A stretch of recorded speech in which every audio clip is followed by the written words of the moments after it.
Okay. Okay, so this is a demo of my project, of our project. Um, so I created a program that's kind of like assignment two, the pin assignment, where you have to find two pins. So I created them. So here we have the assembly, and this is the assembly. We can It has this different subroutines that can read files into a buffer. I mean, read from the standard input to a buffer, write from a buffer to the standard output. It has a subroutine that can compare two buffers. Um, this compares for pin 2. Um, so yeah, so I'll just assemble the file. So with this, you can do first you can find the help. So these are all the functions, all the help commands. So here I want to compile the file. So I'll do py main.py minus asm, the name of the file, which is pin.asm. So once you have it compiled, it will create these files. This is the object code for the file. It has the address. You have the program block, address, object code, and the mnemonics. And and we also have the object program. So this is the object program for this. So now that I have the object program, I can run the file. So to run the file, I'll do py main.py minus run the give it a O flag because I'm running an object file. Then pin.object. When you run this, it starts executing the file.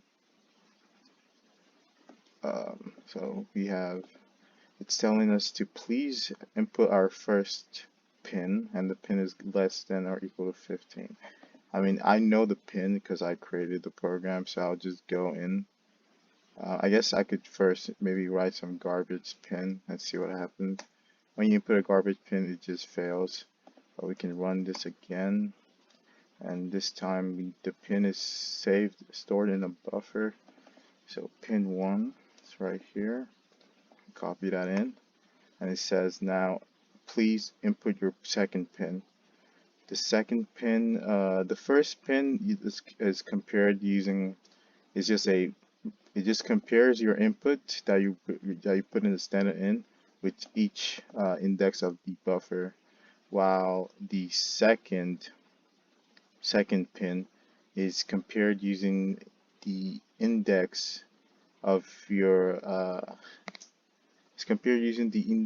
input and checking if each index is the same as it in the machine.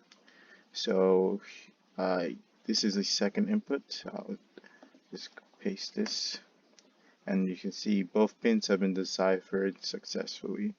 So we can imagine that if we only add the object file, it would be kind of hard to know what the pins were, and this is where the debugger comes in. So to run the debugger, we can view the help options. So debugger is minus bug. So we do minus. Oh yeah, one other thing is that you can also run your program main.py minus r minus o pin minus o pin dot object.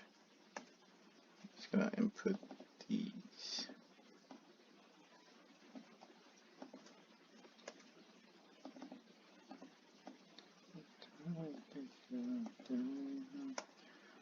Okay. Forgot to do what I wanted to do. You can also write to a memory file. memory.txt and memory.txt. And what this allows you to do is, I'll just fill it. It doesn't matter if I get it right or not, but it writes it to memory file. Now I can view this memory file, and this file saves an instance of the machine. So here we have all the register values, and we have the memory, the value is stored in memory. As you can see in the assembly, we have like buffer, different strings that like please input your first pin, and they can be found in memory here. Please input your second pin. Please input your first pin. So it just saves an instance of the machine after you're done running the program. But I guess to decipher the pins, we can use the debugger to help us with that. So we use the -bug -o to tell it that we're going to run an object file, object pin.object. Okay, now we have the debugger. So in the assembly file, we start from this location, which is up here. So the first thing we do is we print out the intro, the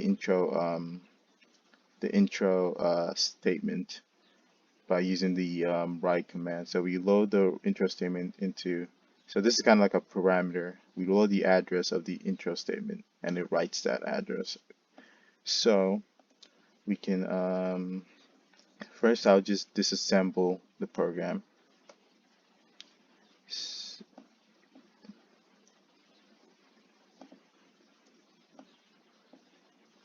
So we have the program disassembled.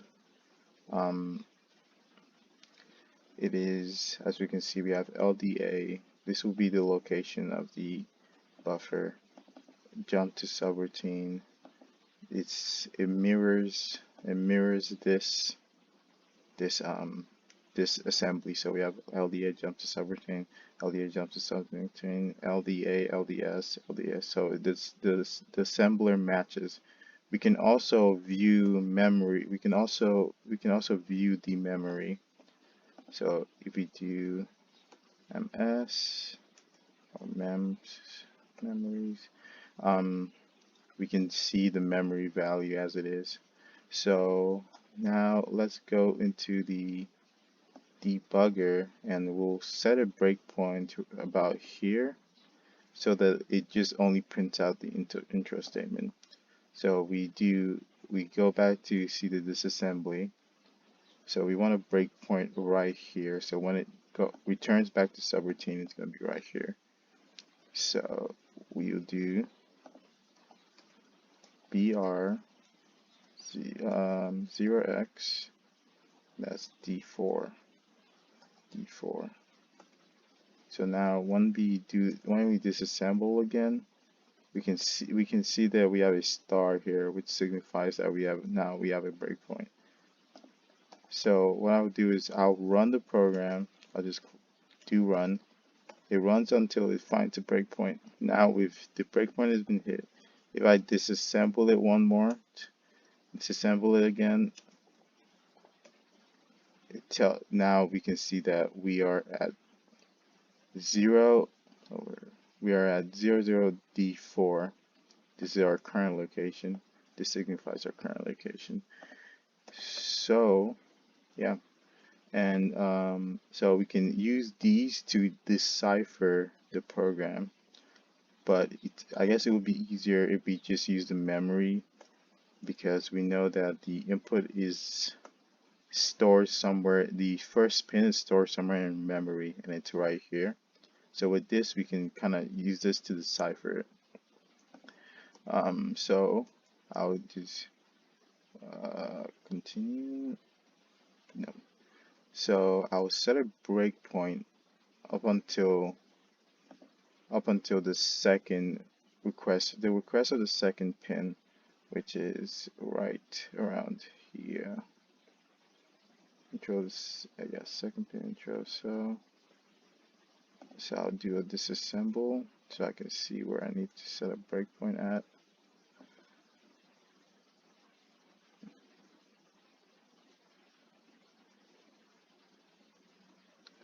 Um, let's see.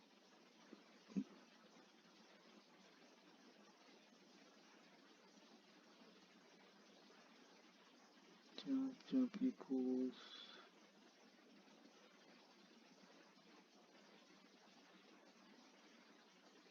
LDT. So this instruction corresponds to right here, to your X101. So this is the beginning of the first intro statement. So I'll put a breakpoint right there.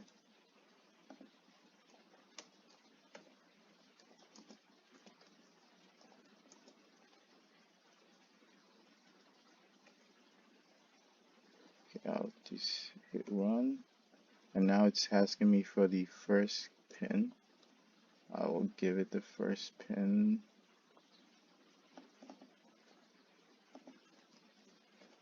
Which can be found in memory. Okay, and now when I disassemble, it is at the beginning of the second intro statement right here. Now for the second intro statement, it's a little different.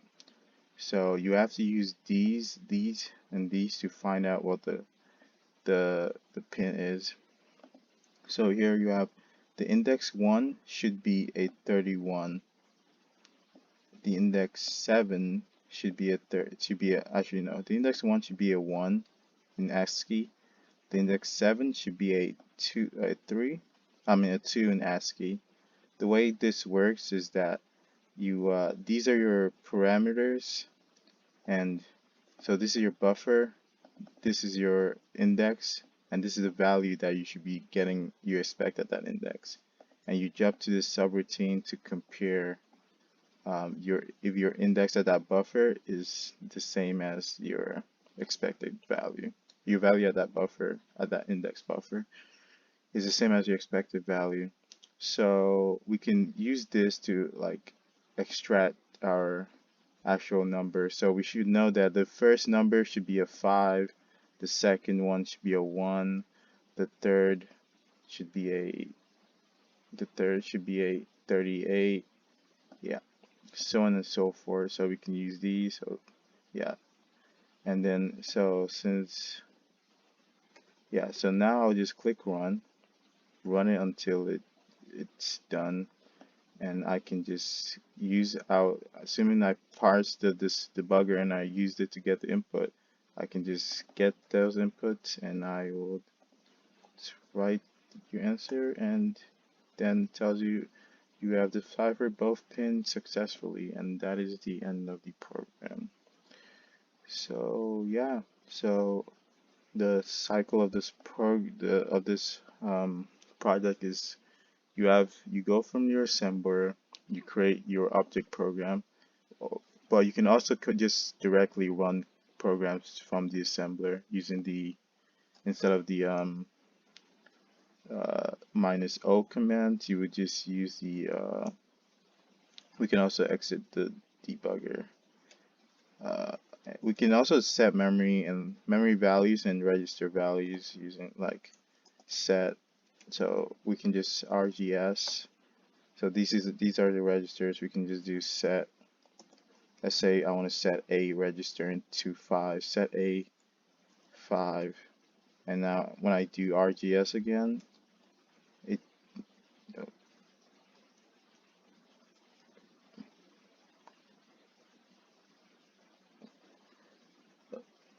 RGS. Yeah, when I do RGS again, now we can see the value is set to 5. You can also just do a, and it will give us the value is 5. So we can just mess around with a bunch of things. We can also set memory values. We can change the instructions, all of that. So yeah, that is Yeah. Um, so we have the assembler, we have the loader, debugger, um, object program, and virtual machine. So yeah, that is our project.